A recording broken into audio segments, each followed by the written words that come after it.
Well, it has been quite a week for Bangladesh, from a wave of extrajudicial deaths on Sunday to Sheikh Hasina's abrupt resignation and now departure from the country on Monday.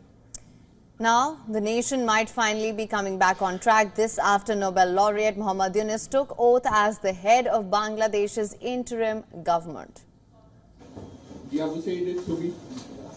Using the means of revolution, Bangladesh will create its new dawn of victory. Keeping this vision ahead of us, we have to keep going. I want to express my gratitude and praise the youths who've made this possible. They have protected this country and given it rebirth, and we wish for this new Bangladesh to progress with speed. Shortly after Yunus was sworn in, Indian Prime Minister Narendra Modi greeted him. Prime Minister Modi said India hopes for an early return to normalcy, ensuring the safety and protection of Hindus and all other minority communities. He added that India is committed to working with Bangladesh to fulfill the shared aspirations of both the countries for peace, security and development.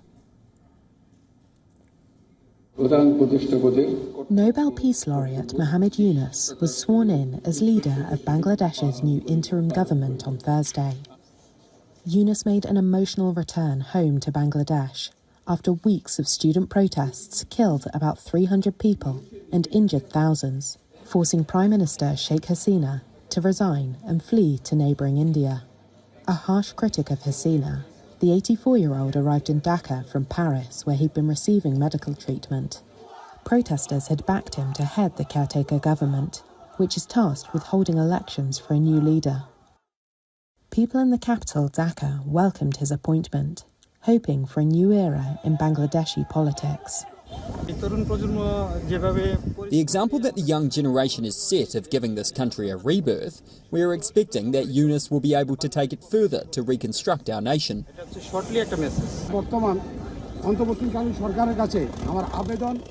I earnestly request the new government to put an end to bad politics in the country so the poor working class can live in peace.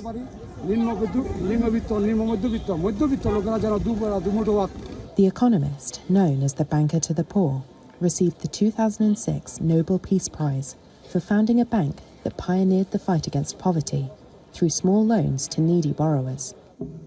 Yunus was sworn in as chief of a team of advisors at the official residence of President Mohammed Shahabuddin. Two student leaders in their 20s who led the protests, Nahid Islam and Asif Mahmood, will also join the caretaker government, local media reported. Hasina's Awami League party does not figure in the interim government after she resigned on Monday. In a post on Facebook, her son said the party had not given up and was ready to hold talks with opponents and the interim government.